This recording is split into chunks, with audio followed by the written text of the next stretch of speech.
Welcome to Get a Word In, a podcast about content marketing. I'm your host, Adam Walker. I'm passionate about sharing stories and knowledge through content, especially in the form of podcasting. In fact, I co-founded Edgewise.media, a podcast-first marketing content agency.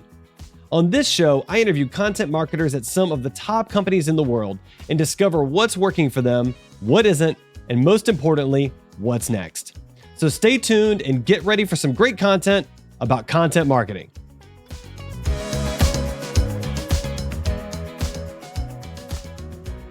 Joining me on the show today is Misha Boukikio. She is a self-proclaimed content nerd, making her perfect for us to talk to today. So Misha, welcome to the show. Thank you so much for having me, Adam. I'm super excited to chat today. Well, I'm really excited to talk to a fellow content nerd. You know, I was telling you before we dove in that I've been like doubling down on creating content. So I'm really curious to sort of get your input on everything today. So let's just start with the basics. Who are you? Give us the flyover. What do your days look like? Absolutely. Well, flyover. I am the senior content marketing manager at a company called Goldcast. We are a digital event platforms that is built specifically for B2B marketers to drive pipeline and revenue through events. So it's a really exciting space to be in. And I am a one-woman content team. So I oversee all of the content across our website, our blog, our resources, our ebooks, also own our organic search strategy. And then I also support some of our events and webinars that we host as well. So super busy on all kinds of content production and managing the workflows. And then, of course, measuring the results, which is the most important part, right? So you're basically doing the work of like a team of people as one person. That's what I'm hearing you say. I do have support. So I am lucky to be in a position where I do, of course, some writing and individual contributor work, but I do have some help with some partners and third parties that we work with. So it's a little bit of kind of management, and I'm in the weeds day to day as well. I love that. Well, you're perfect for us to talk to. So my main question here to start with is related to content. What is working right now? Yeah, so I think what I am seeing, and something I think has been a trend for the past several months going into years, is this idea of marketing like a media company and having like very audience first or human first content, and almost treating your content like a product. A lot of companies use something that was kind of originated in the product world, but this jobs to be done framework, and have translated that into content that really resonates with your specific audiences and helps them solve their problems, do their job better, whatever you're trying to accomplish. So it's kind of a little bit different of an approach, but I think it's been working for a lot of companies, and I'm seeing a lot more folks kind of execute this strategy. Oh, I love that. Okay. So human first. I love that. Like, dig a little deeper into what you mean by that. Yeah. So I think for a long time, folks were taking almost like this search first approach to developing their content strategy. And even now, you know, you'll go and you'll look for information and you can just tell it was written for search engines. And it's not fun to read. You know, you kind of you try to scan it as fast as possible to get whatever answer you want, but it's just not something that you would share with a friend or recommend to anybody. You know, it was kind of just built to rank for whatever that search query is. So I think taking, you know, this audience first or human first approach is really just like understanding, okay, what is the language that your audience actually uses? So if you're writing for a developer audience, that's going to be very different and look very and feel very different than if you're writing for a marketing audience.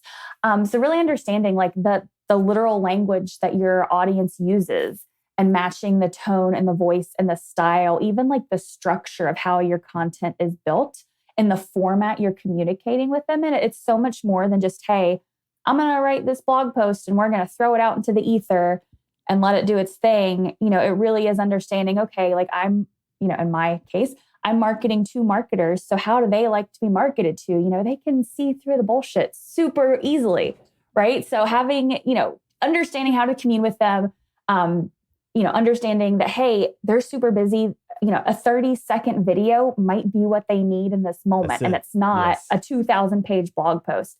Yeah. So really, I think fundamentally, like having a deep understanding of your audience beyond just, hey, we're marketing to B2B marketers.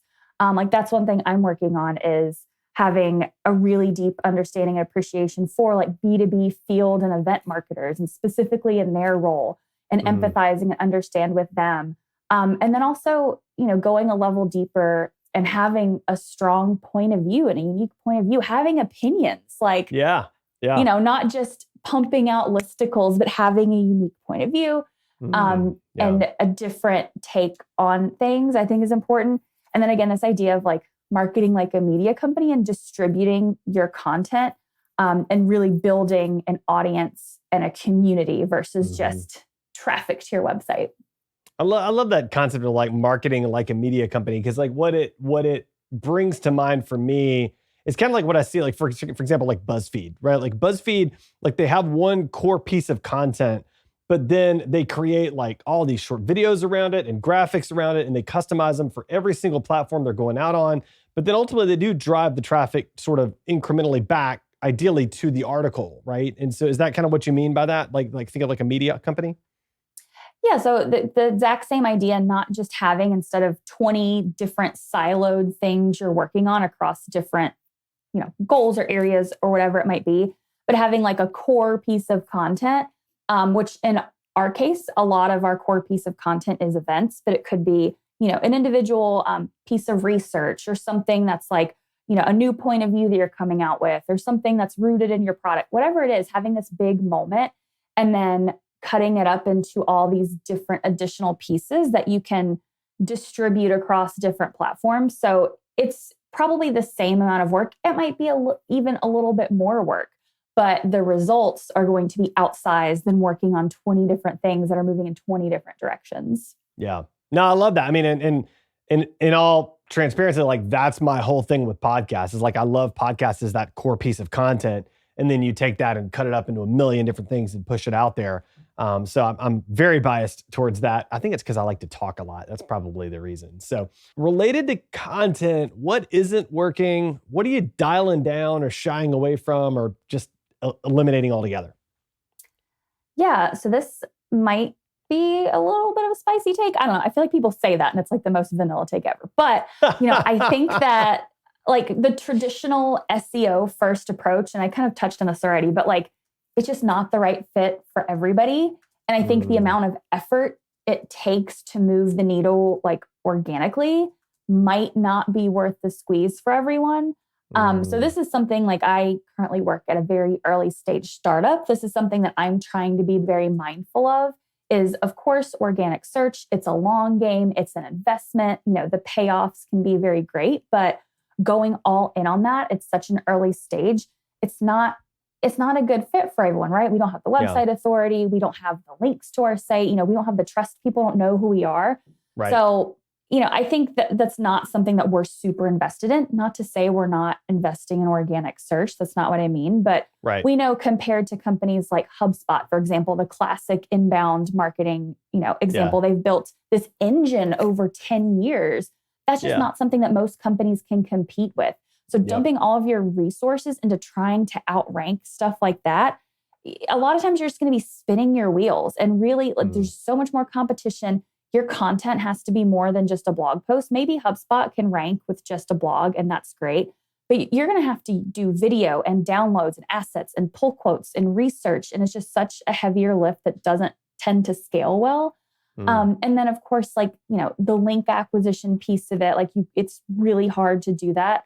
And then again, I think I kind of ranted about this in the first question, but a lot of search-driven content just isn't great. So I think that's just something for me personally. I think we're being very mindful of how to invest in it, but also not dump too much of our time and resources in it and spend time on other areas. Wow. I mean, you're the first person that I've heard say that, but as you say it, it really makes a lot of sense. It really does. And I think I would also argue that if you create human-centric content, I think you said human-first content, and if you make that content fantastic and you begin to grow audiences, then the search engine optimization will inherently follow along that trajectory as well to some degree, right? So Yeah, it comes in, it falls into line. Yeah. Okay. Yeah. And there's a lot of, content touches so many areas. It's hard to paint broad strokes here. But I think if you're investing in organic, doing things more bottom funnel that are going to move the needle, like comparison pages, or, trying to crash kind of the SEO party for some of those lower funnel keywords, make more sense to invest in early versus just like, here's 200 keywords that we want to rank for. Again, it might be other people probably have other thoughts on this. I'm sure there are some SEOs out there that are like, no, like you absolutely need to be doing this, this, and this.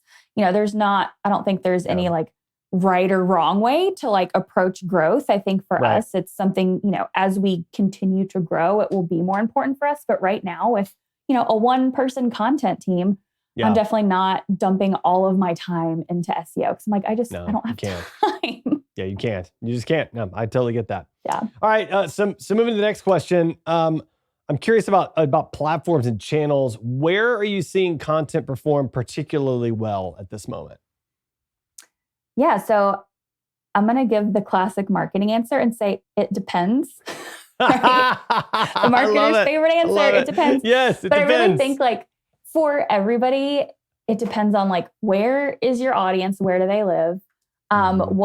What's the format you're trying to distribute? Because that's really going to dictate where it's going to perform. And then what's your goal? Like when it says, content performs best, like what does that even mean? Right? Is it driving, growth? Is it driving, impressions? Is it, are people watching your videos? Whatever it might be. So I think it like broad strokes, like it depends. And I'll speak from our perspective.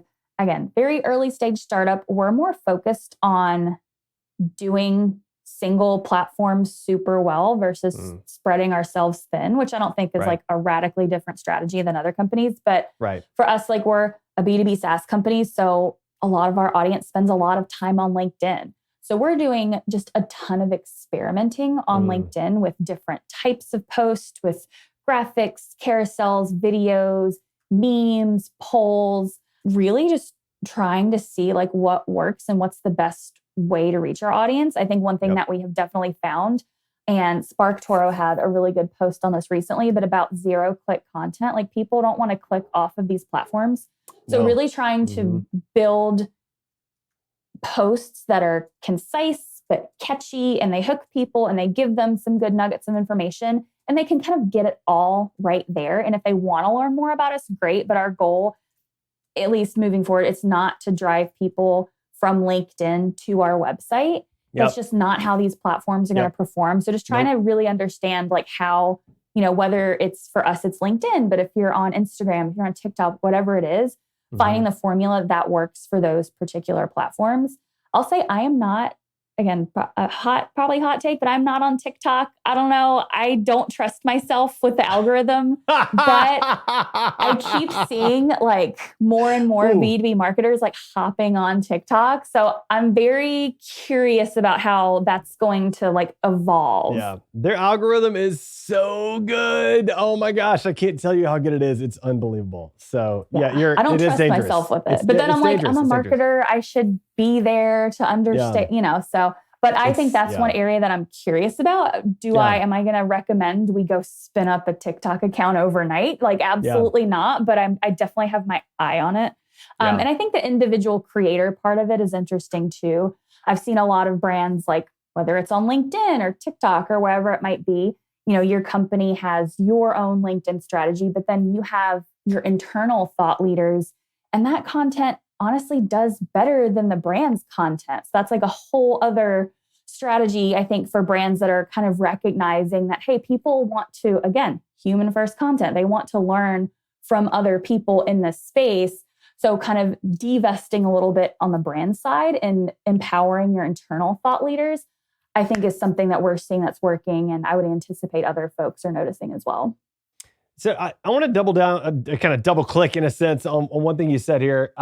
And maybe I'm tipping my hand here to show that I'm really late to the game, but I've never heard the term zero-click content before, but I love it because I'm seeing that exact same thing because it's like we were talking before the show. Like I am creating more content than ever, but I'm realizing like I can't create a video, drop it onto YouTube, and then drop the YouTube link into LinkedIn. It just will not perform at all there. I've got to go take that same video, drop it into LinkedIn, customize the description, customize the title, and identify it for that audience. I mean, so like, can you talk just a little bit more about zero-click content? Because I'm just really curious to dive into that. Yeah, and I will not take any credit. This was totally a SparkToro post that Amanda and Rand did a really great deep dive into this. So definitely look it up. It's not hard to find. It went viral on LinkedIn and Twitter. But really just that idea of people are on LinkedIn because they want to be on LinkedIn, or they're on Twitter because they want to be on Twitter. They don't want to click out of wherever they are.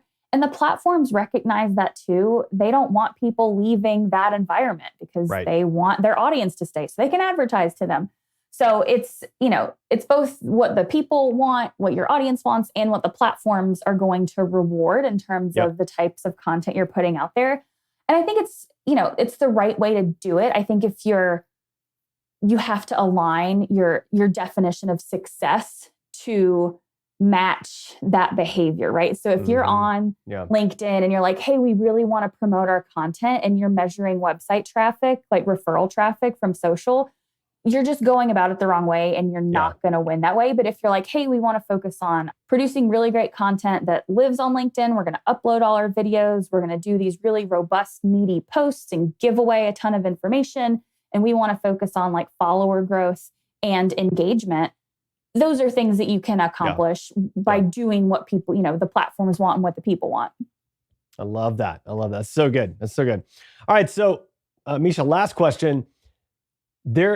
Content is just a whole universe of stuff. Like there's so many things. There's writing and audio and video. And all those have so many subcategories. So if you could focus on just one piece of content that would move the needle the most for your organization, what would that one piece of content be? If I could focus on one piece of content, I would definitely spend a lot more time digging into original research. So either using our own platform data. I feel like owned proprietary data is such a powerful tool specifically for B2B and SaaS companies, but your own data is something that literally no one else can replicate or mine. So I would definitely spend a lot of time building a report that showcases our platform data and really helps our audience like achieve what they want to with events. I think for us specifically, events is such an interesting space right now. There is a lot of uncertainty still, even after 2 years of the pandemic and people starting to return in person, but people aren't, the travel environment's crazy right now and they're not able to get to events. So I think one thing that I've heard is that there's still a lot of uncertainty in terms of strategy or what types of digital events people want, or whether they're ready to return in person. Is hybrid the next big thing? So I would love to, and I am planning to spend more time digging into the data and giving folks, the answers to some of these really pressing questions. I love that. Well, Misha, if you don't mind, I'm going to recap our conversation for any listeners that just kind of want the quick hits. And then at the end, I'll ask you if you have any thoughts or any additional thoughts or updates from that. So related to what is working, you said marketing like a media company, human first content, and to treat your content like a product. You also mentioned that it's important for companies to have opinions and talk about those opinions like they're real people. You also mentioned for marketing like a media company, using core content that you can then cut up and distribute, which I love. And again, I love doing that from podcasts. That's just my thing. What isn't working? You said kind of that traditional SEO first approach. You sort of juxtaposed an SEO first approach with a human first approach. And I agree with you. A human first approach is so much more effective and ultimately turns into good SEO as well. So I love that thought, that approach. For where is content performing? Like a marketer, you mentioned it depends on the audience and format, which I totally agree with. You mentioned you've been experimenting on LinkedIn and doing a lot of different stuff there. And what I loved is the concept of zero-click content, where you deliver all of the content for the user right there in the post. They don't have to leave the platform. They don't have to click out somewhere else. They don't have to go find something. It's all right there for them and for their benefit, which I think is incredibly smart. And if you could focus on just one thing, what would you focus on? You said original research, because nobody else has that. It's all your data, it's your research, and you can own it and you can talk about it at length, which I think is kind of brilliant. Do you have anything you want to add to that, or any final thoughts you'd like to share? I mean, have you done podcast summaries before? That was amazing. You hit everything. You nailed it. I just take good notes. I listen and I take good notes. So that's it. I love it. I love it. Well, Misha, this is fantastic. Listen, I'm going to have you back on this show for sure, because you obviously are a content nerd, which I love. And thank you just so much for joining me today. Hey, thanks so much for reaching out, Adam. This has been fun. I'd be happy to join you any other time to nerd out about content. Perfect. Thanks for listening to Get a Word In, brought to you by Edgewise.media, a podcast-first marketing content agency. To learn more about Edgewise, visit www.edgewise.media. I'm your host, Adam Walker. To connect with me, check out my blog at adamjwalker.com. Thanks for listening, and make sure to subscribe now so you don't miss our next great conversation about content marketing.